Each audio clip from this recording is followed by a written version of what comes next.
Hello everyone, स्वागत है आप सभी का विज्ञानली पॉइंट यूट्यूब चैनल पे। तो आज की क्लास में हम लोग जो रियल नंबर की चैप्टर स्टार्ट किया था, जिसमें हम लोगों ने 2 लेक्चर वीडियो बना लिया है। दोनों की थ्योरी हम लोगों ने इससे पहले वाले वीडियो में हम लोगों ने पढ़ लिया।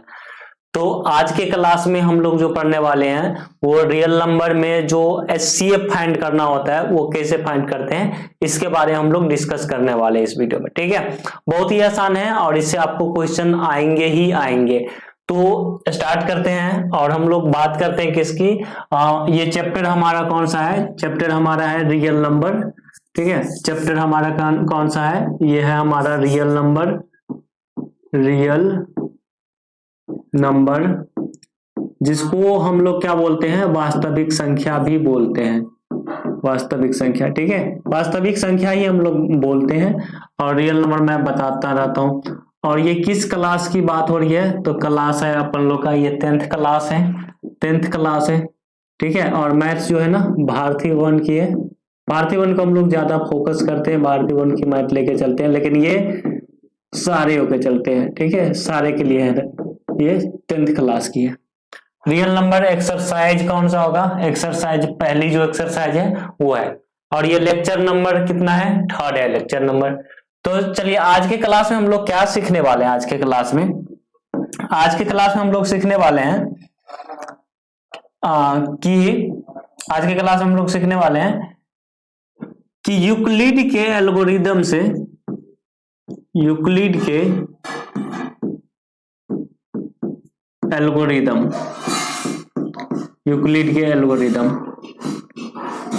एल्गोरिदम या फिर भागलेमा भी कहते हैं इसको। यूक्लिड के एल्गोरिदम या फिर भागलेमा। ये होता क्या है? तो ये ऐसे होता है कि a बराबर B Q plus R. A बराबर क्या होता है? B Q plus R. और इसके बगल में एक स्टेटमेंट लिखा होगा कि जहां 0 is greater than equal to R is less than B. ठीक है, लेस देन बी, ये चीज आपके बगल में लिखा होगा स्टेटमेंट के बगल में। ठीक है, ये a बराबर बी क्यू प्लस आर क्या है, इसके बारे में हम लोग डिस्कस करने वाले हैं कि ये आखिर है क्या चीज और ये हमें किस काम आते हैं, कहां पे हमें इसकी जरूरत पड़ती है, इसके बारे में हम लोग डिस्कस करने वाले हैं आज के इस वीडियो में। ठीक है, और मैं उम्मीद करूंगा इस वीडियो को आप जब अंत तक देखोगे ना तो ये जो चीजें हैं सारी चीजें आपको हर एक चीज को आप डीपली समझ पाओगे कि ये कहां से आया है, क्यों होता है ऐसा। ठीक है, तो ये सारी चीजें हम लोग इस वीडियो में डिस्कस करने वाले हैं। देखो, यूक्लिड का भाग एल्गोरिदम जो होता है ना, अगर कहेगा यूक्लिड का भाग एल्गोरिदम बताओ तो बता देना ए बराबर B Q plus R. A बराबर बी क्यू प्लस आर। और कहेगा कुछ कंडीशन है क्या? कुछ, हाँ, कंडीशन है कि जहां 0 is greater than equal to R is less than B. इसका मतलब मैं समझाता हूं। ठीक है, इसका मतलब बताता। पहले इसको थोड़ा सा जान लेते हैं कि a बराबर बी क्यू प्लस आर जो होता है ना, ये आखिर हमें कहना क्या चाहता है? a बराबर बी क्यू प्लस आर जो ये यूक्लिड का भाग एल्गोरिदम है, ये हमें कहना क्या चाहता है, इसके बारे में हम लोग थोड़ा सा डिस्कस कर लेते हैं, है ना। चलिए तो डिस्कस करते हैं। देखो, बचपन में ना आप भाग देना सीखा होगा, सीखा है ना। जैसे बचपन में सीखा होगा भाग देना, तो ऐसे भाग दिए होंगे। 4 से भाग दे दिए, मान लीजिए 37 में। 4 से 37 में भाग दिया तो 4 नम्मा 36 यहां होता होगा और यहां के कट के 1 होगा। नीचे आपको ये सबको पता होगा कि इस वाले पार्ट को यानी इस वाले पार्ट को इसको क्या बोलते हैं? इसको बोलते हैं क्या? ये इस कलर में पता नहीं चलेगा। इसको बोलते हैं क्या? भागफल। पता चल रहा है क्या? इसको क्या बोलते हैं? सॉरी, भागफल इसको थोड़ा ना बोलते हैं, इसको बोलते हैं शेषफल और इसको बोलते हैं भागफल और इसको बोलते हैं भाज। इसको बोलते थे भाजक। तब हम लोग बचपन में, अगर आपने सही थोड़ा बहुत पढ़ा होगा, तो इसमें हम एक चीज देखते थे कि भाज बराबर होता था मेरा कि भाज भाज बराबर भाजक गुने भागफल, भाज बराबर भाजक गुने भागफल और प्लस शेष, भाज बराबर भाजक गुने भागफल प्लस शेष। ऐसा होता था बचपन में, आपने पढ़ा है। जैसे आपने 37 से भाग दिया, 37 में भाग दिया, तो 37 को यहां लिखते थे, और जो मेरा जिससे भाग दिया, जैसे 4 से तो 4, और गुना में भागफल 9 और प्लस 1, यानी इस सब को कैलकुलेशन करके इधर का पार्ट आ जाता था, तो हम लोग क्या बोलते थे कि मेरा भाग जो है ना वो बिल्कुल बिल्कुल सही है। तो यानी देखो 37 यहां कर दे, और ये 4 नमा 36 और प्लस 1, ये आ जाएगा 36 प्लस 1, यानी ये भी ओवरऑल 37 ही, इधर भी और इधर भी कितना 37, यानी कि LHS बराबर कितना RHS, यानी ये बात मेरी सही है, ये बात मेरा सही है, ठीक है।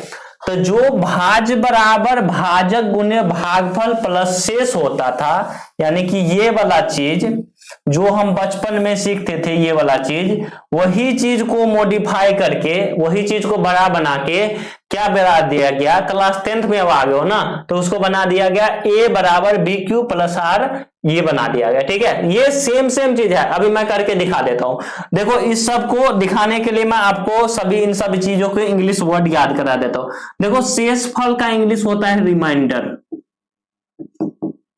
रिमाइंडर है ना, रिमाइंडर।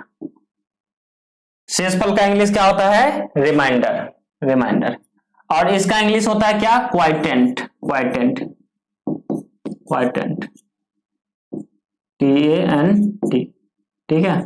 ये पता नहीं वर्ड को क्या हो जाता है, ऑटोमेटिक एक वर्ड गायब हो जाता है ना, तो ये चीज मुझे थोड़ा सा अजीब लगता है इनका। इसको बोलते हैं क्वाइटेंट। और जिससे हम भाग देते हैं उसको बोलते हैं डिविजुअल, और जिसमें भाग देखते हैं उसको बोलते हैं डिवाइडेंट, डिवाइडेंट। क्या बोलते हैं, डिवाइडेंट बोलते हैं। तो यहां पे देखो यहां पे जो पहले होता था मेरा भाज बराबर भाजक गुने भागफल और प्लस शेष, तो भाज बराबर भाजक गुने भागफल प्लस शेष, तो रिमाइंडर को R द्वारा निरूपित कर दे, और इसको Q क्वाइटेंट यानी इसको Q से बोल दे, Q से कर दे, और इसको बोल दे कैसे, D से, और इसको बोल दे D से। ये पहला लेटर हमने दिया। तो भाज का जो अगर होगा, तो भाज बराबर अगर लिखना होगा, तो भाज बराबर यहां लिखना होगा कितना, D, और इस भाजक का भी इंग्लिश D, और गुने Q, और प्लस रिमाइंडर का कितना R लिखना होगा। तो A बराबर DQ प्लस R, A बराबर DQ, तो यहां भी D हो गया, यहां भी D हो गया, इसीलिए इस कंफ्यूजन को, दोनों में DD कॉमन था, यानी D ही नाम से नहीं हो रहा था, नेमिंग सेम नाम से हो जा रहा था, तो इसीलिए क्लास 10th में इसको बना दिया क्या, इस नेम में कंफ्यूजन नहीं हो, तो इसके लिए बना दिया A बराबर ये Q क्वाइटेंट और रिमाइंडर को सेम रहने दिया, और बाकी इसको बना दिया कितना, इसको D, इस D को निरूपित कर दिया A, इस D को कर दिया A से, और इस D को B से, तो ये बन गया भाज बराबर भाजक गुने भागफल प्लस शेष जो होता था, अब बन गया क्या, A बराबर BQ plus R। I hope इस चीज को आप समझ पाए होंगे, ये चीज आप समझ पाए होंगे, ठीक है, ये चीज आप समझ गए। तो ठीक है, आगे की ओर बढ़ते हैं। तो हमने अभी क्या सीखा कि यूक्लिड का भाग लेमा क्या होता है, यूक्लिड का भाग लेमा, यूक्लिड का भाग लेमा क्या होता है, सिंपल सी चीज होता है कि A बराबर जो होगा ना वो BQ और प्लस R होगा, जो हमने बचपन से पढ़ते आ रहे हैं ना उसी का अपडेटेड वर्जन है, बाकी कुछ इसमें ज्यादा चेंज नहीं हुआ है, तो इसीलिए आपको डरने की कोई नीड नहीं है। तो A बराबर BQ प्लस R। अब बगल में जो कंडीशन होता है ना, जहां 0 is greater than equal to R is less than B, देखो अब यहाँ पे ये कंडीशन होता है ना, यहाँ पे ये कंडीशन होता है, ये कंडीशन मैं ब्रैकेट में लिख दिया। तो a बराबर बी क्यू प्लस आर कहां से आया, तो वो वहीं से आया जो बचपन में हम पढ़ते थे, भाज बराबर भाजक गुणे भागफल और प्लस शेष। तो इसी चीज को ना नामकरण चेक करके और शॉर्ट, अब क्लास 10th में आ गए तो थोड़ी सी चीज बड़े पड़े होगी ना, थोड़ी सी चीज नहीं होगी ना, तो वही पुरानी चीज को अपडेट कर दिया, जैसे मोबाइल में अपडेट होता है ना, सेम ऐसे ही कर दिया कि a बराबर बी क्यू पर। तो यूक्लिड का भाग लेवा ये चीज यहां से आया है। अब देखो इसका मतलब समझाता हूं, इसका मतलब क्या समझाता हूं।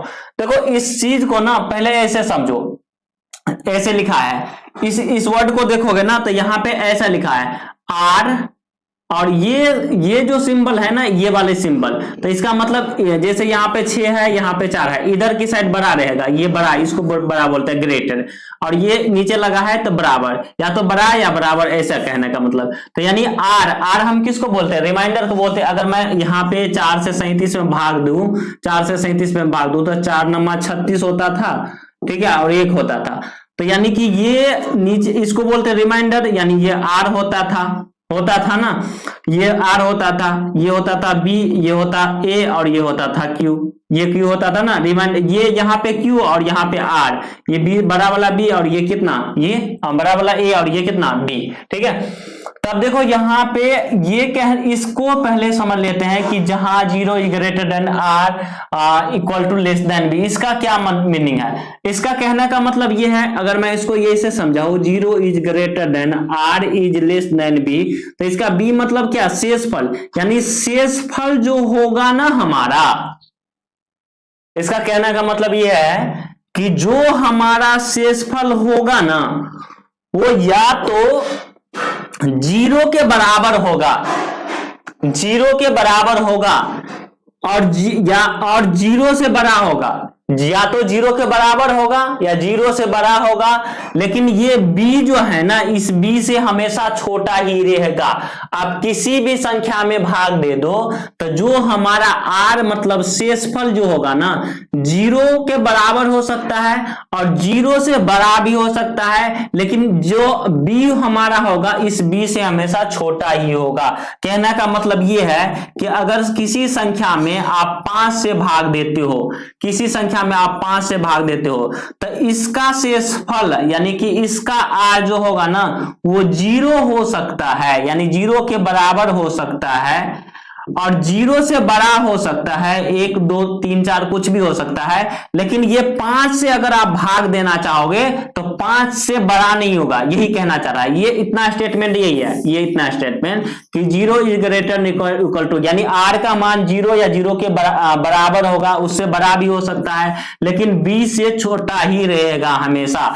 और इसको एग्जाम्पल से समझाऊं तो अगर 5 से भाग दे दो, एक बार 30 में दे दे तो, एक बार 5 से भाग दे दो, कुछ ही नंबर में दे देते हैं, 31 में दे दो, 5 से भाग एक बार 32 में दे दो, 5 से भाग किसी में दे दो 33 में दे दो, 5 से भाग एक बार 34 में दे दो, 5 से भाग एक बार कितना हुआ 35 में दे दो, 5 से भाग किसी भी नंबर में दे दो। तो यानी इसमें भाग दे के देखते हैं, तो यानी कि ये कट गया, यानी कि यहाँ शेष कितना, यहाँ 5 से देंगे तो 6, तो यानी शेषफल कितना यहाँ पे 1 आ गया, 5 छक्के 30, तो यानी कि इतना, ये शेषफल 2 आ गया, 5 छक्के 30, तो ये आ गया कितना 3 आ गया, 5 छक्के 30, ये आ गया कितना 4 आ गया ना।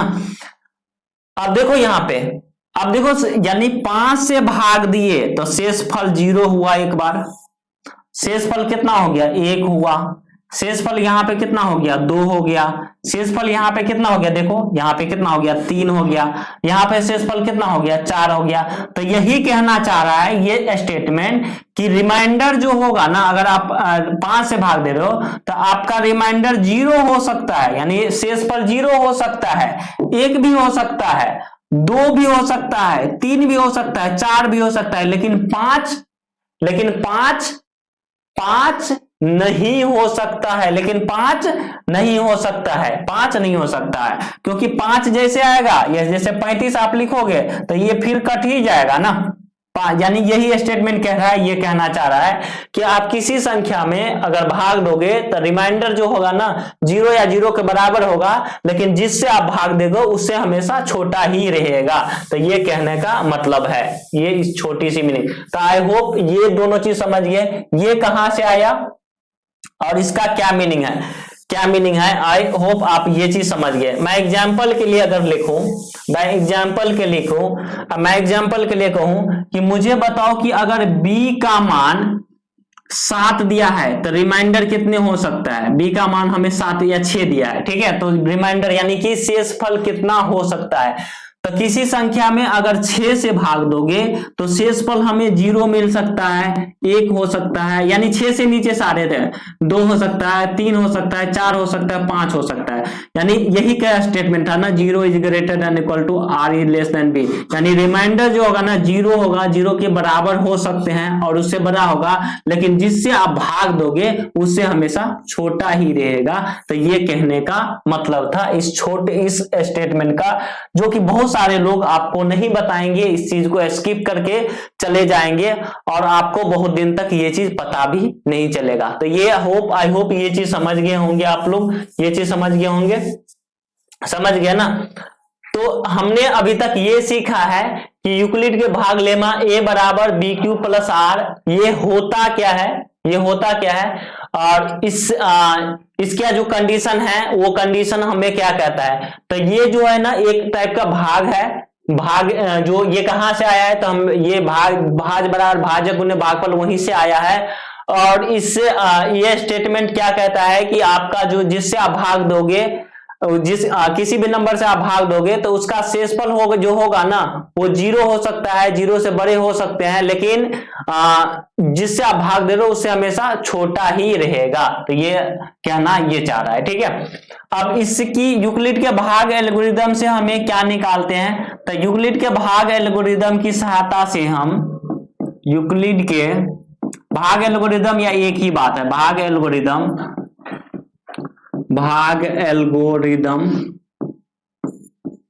की सहायता से हम क्या निकालते हैं, मौसा ज्ञात करते हैं। क्या ज्ञात करते हैं, मौसा ज्ञात करते हैं। यूक्लिड के भाग एल्गोरिदम से हम क्या ज्ञात करते हैं, मौसा ज्ञात करते हैं। अब कैसे मौसा ज्ञात करते हैं इसके बारे में हम लोग थोड़ा सा 1-2 क्वेश्चन करके देखते हैं कि इसे मौसा ज्ञात कैसे करते हैं। चलिए, तो एक क्वेश्चन लिख लेता हूं मैं यहां पे, लिख लेता हूं कि यूक्लिड के भाग एल्गोरिदम की सहायता से मौसा ज्ञात करें, मौसा ज्ञात करें। किसका क्वेश्चन है आपका, अरे ये पता नहीं क्या हो जाता है ना, मौसा ज्ञात करें 18,48 का। ये 2 नंबर आपको दिया है और इसका हमें क्या करना है, मौसा ज्ञात करना है। बहुत ही इजी है। देखो हम ना पहले ये नहीं सिखाएंगे कि इससे डायरेक्ट मौसा ज्ञात करना, मैं पहले आपको सिखाऊंगा कि पहले हम मौसा निकालते कैसे थे, और उसके बाद मैं सिखाऊंगा कि ये कैसे निकालते हैं। जैसे हम पहले क्या करते थे, मौसा निकालते थे तो ऐसे लिखते थे, जैसे 18 और 48 का मौसा निकालना है तो फर्स्ट मेथड, ठीक है, यहाँ पे ये मेरा हो गया फर्स्ट मेथड, ठीक है। पहला मेथड की बात की जाए, फर्स्ट मेथड, ठीक है। तो यहाँ पे जो नंबर 18,48 था तो यहाँ पे लिखेंगे 18 और यहाँ पे लिखेंगे 48, ऐसे लिखते थे पहले, लिखते थे ना। अब क्या करते थे, 18 इससे इसमें भाग दो, तो 18 दूना कितना, ठीक है, 18 और यहां लिखते थे 48।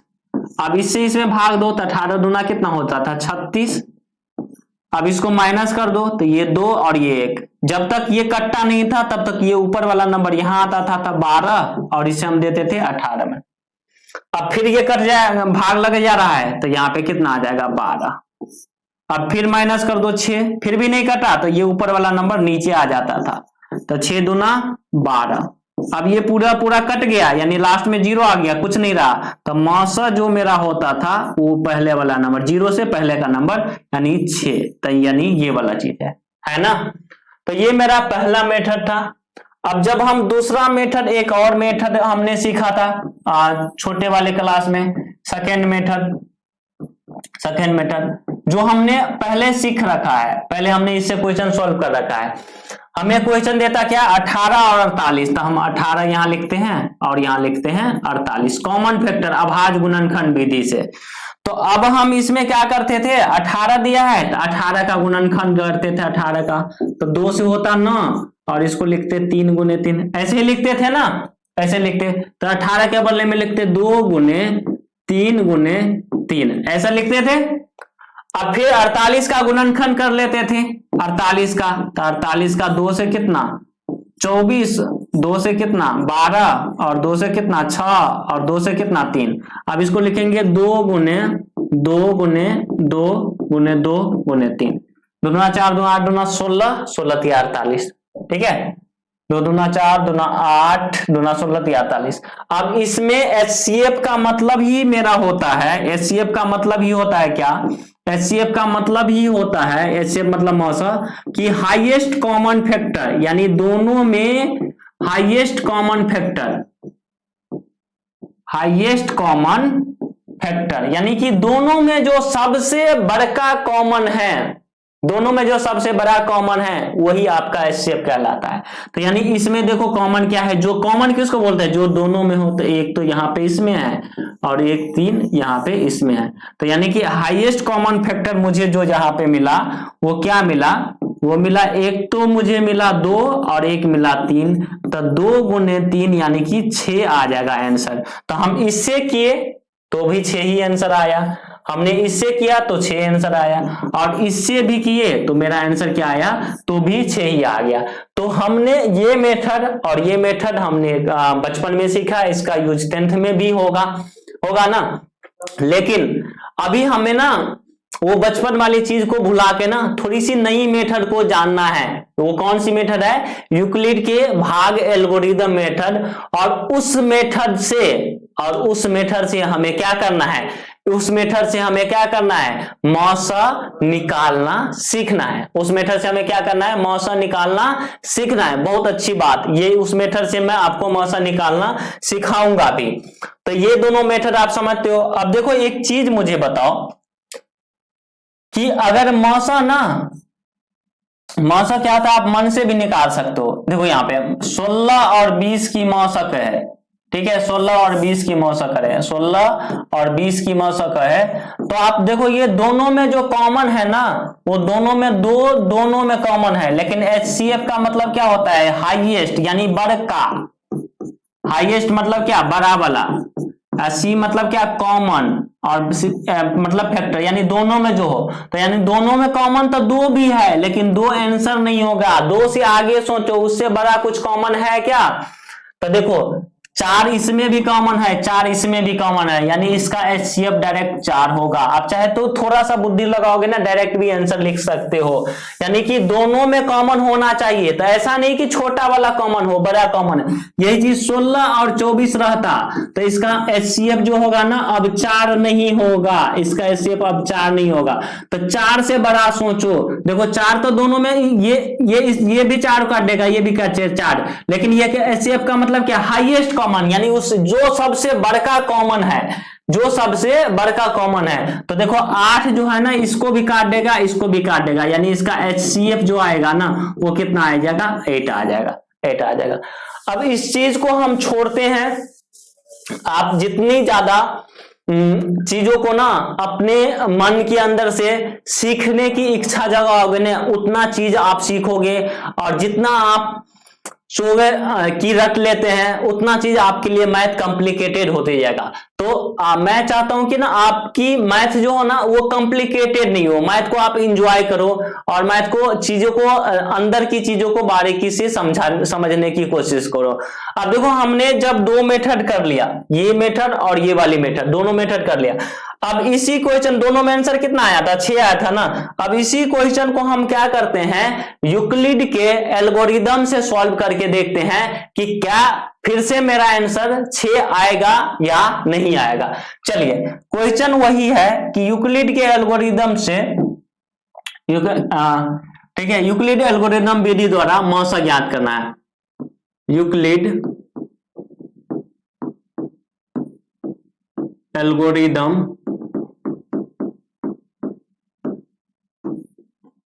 द्वारा 18,48 का मौसम ज्ञात करें।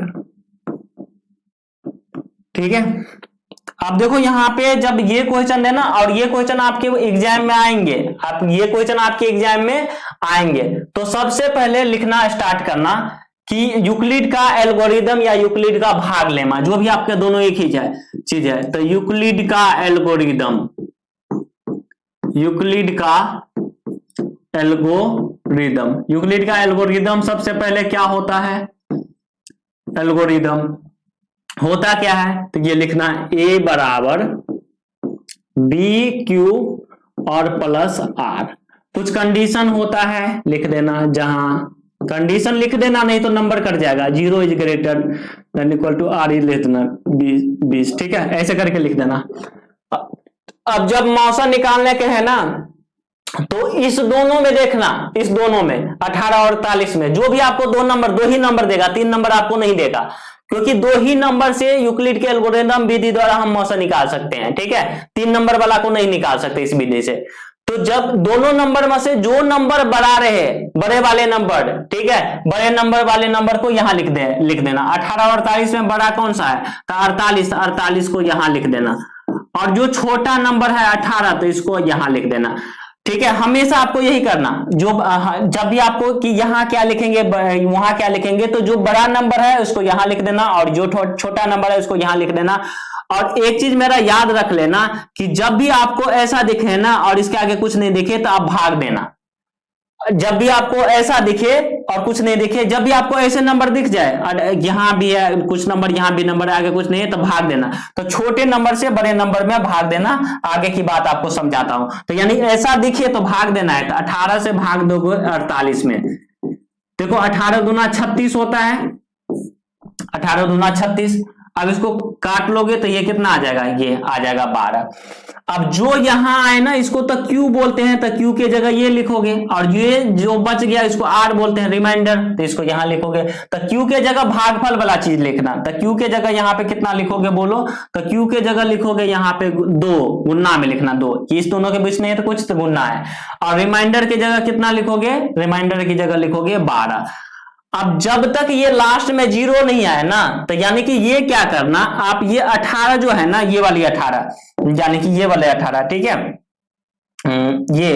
ये जो 18 है ना, ये वाली 18, इस 18 को आप क्या करना, घींच के इधर लाना, और इस 12 को घींच के यहां पे देना। ये चीज आपको हमेशा याद रखना है, याद रख लोगे ना। देखो यहाँ पे तो हमने आपको क्या कहा कि जब तक लास्ट में, ये 12 था ना, 12 था, जब तक लास्ट में 0 नहीं है, तो ये बीच वाला नंबर को छोड़ दो, यानी इस नंबर को आप ऐसे भुला जाओ, इस बीच वाले नंबर को आप ऐसे भुला जाओ। तो यानी इस 18 को आप क्या करोगे, यहां पे लिखोगे, और लास्ट वाला जो 12 है इसको यहां पे लिखोगे ना।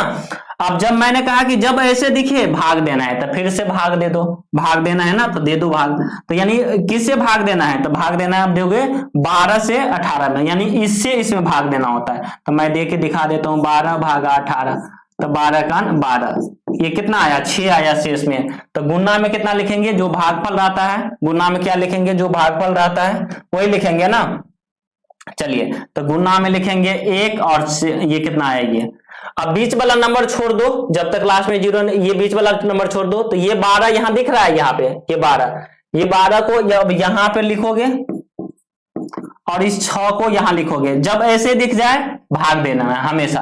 तो 6 और भागा 12, तो 6 दूना कितना 12, ये कट गया, तो गुना में कितना लिखोगे 2, और लास्ट में कितना आ गया 0।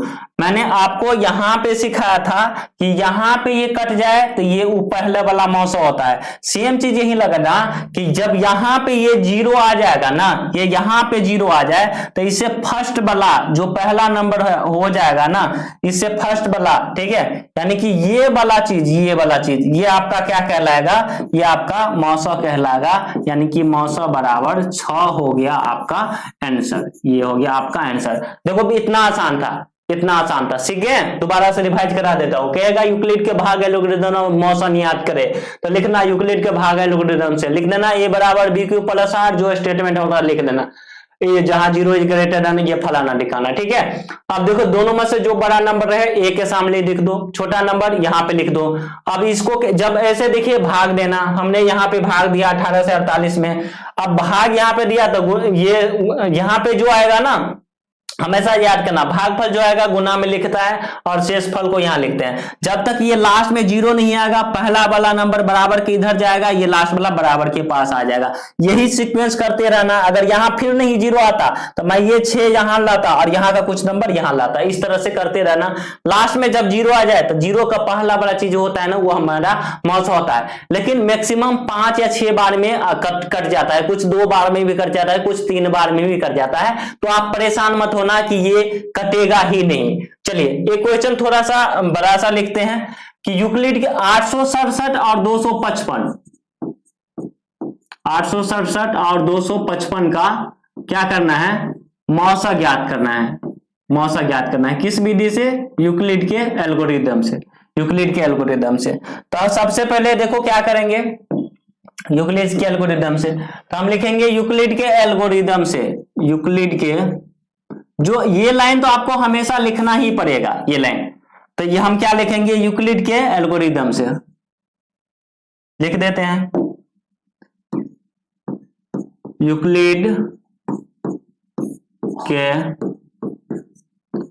एल्गोरिथम से। यूक्लिड के एल्गोरिथम से क्या होता है, ये होता है ए बराबर बी क्यू और प्लस आर, यही होता है ना। ए बराबर क्या होता है, बी क्यू प्लस आर। जो कंडीशन होता है वो लिख देना ब्रैकेट में, जहां zero is greater than equal to R is less than B.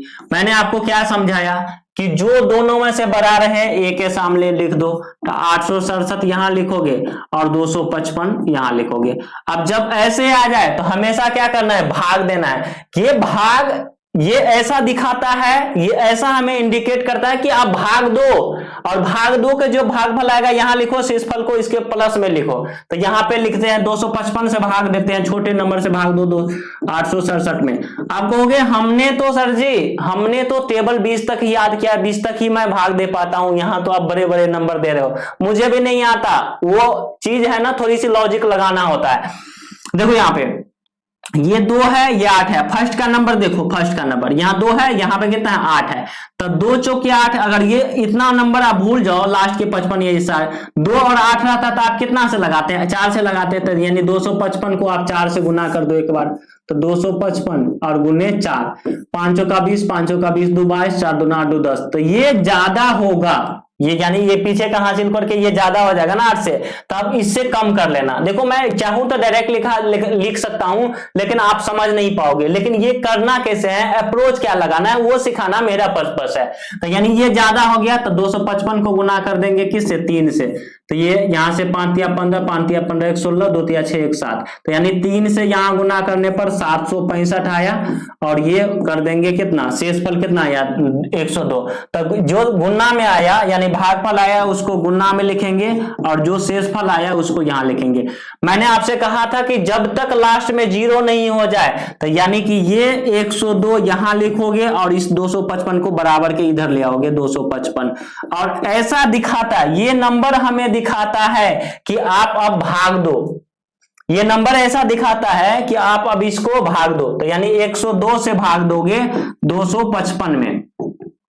देखो यहाँ पे 1 है, यहाँ पे 2 है, तो 2 से लग जाएगा 102 दूना 204, माइनस कर दोगे तो ये 51। तो यानी कि गुना में कितना दोगे 2, और यहाँ पे कितना लोगे 51। लिखोगे ना, बोलो हाँ या ना, लिखोगे ना। अब यहाँ पे फिर जीरो नहीं आया, तो यानी कि ये 51 को यहां ले आओ, ये बीच वाला से कोई मतलब नहीं, बीच वाला फाजिल है, ठीक है। और ये 102 को यहां पे लिख दो, बस सिंपल। अब 51 ये क्या बताता है, भाग दो आप, तो 51 को भाग देंगे किस में, 102 में। तो 51 दूना कितना हो जाएगा 102 हो जाएगा क्या, बोलना हाँ या ना। तो 51 गुने 2 102 और यहाँ पे कितना 0। अब ये 0 आ गया ना, तो यानी 0 आने से पहले वाला जो लेटर होता है ना, 0 आने से पहले वाला लेटर यानी ये मेरा मौसा, तो मौसा बराबर कितना आ गया मेरा 51। ये हो गया आपका आंसर। ये आपका क्या हो गया आंसर। ठीक है, तो आई होप इस चीज को आप समझ गए होंगे कि यूक्लिड का भाग एल्गोरिदम क्या होता है, कहां से आया है, कंडीशन क्या कहता है, कंडीशन के अनुसार हमें कुछ कंडीशन का क्या मतलब है, और मौसा निकालना कैसे है। ठीक है, तो ये चीज अगर आपने सीख लिया है तो प्लीज वीडियो को लाइक कर दीजिए, अभी तक आपने लाइक नहीं किया तो, और चैनल को सब्सक्राइब नहीं किया तो चैनल को सब्सक्राइब कर दीजिए। हम लोग मिलेंगे और लाइव क्लास भी स्टार्ट करने वाले हैं। ठीक है, आप कमेंट करके बताना कि कैसा रहा आज का ये वीडियो। मिलते हैं आप लोगों से नेक्स्ट क्लास में, तब तक के लिए बाय सभी को। ठीक है।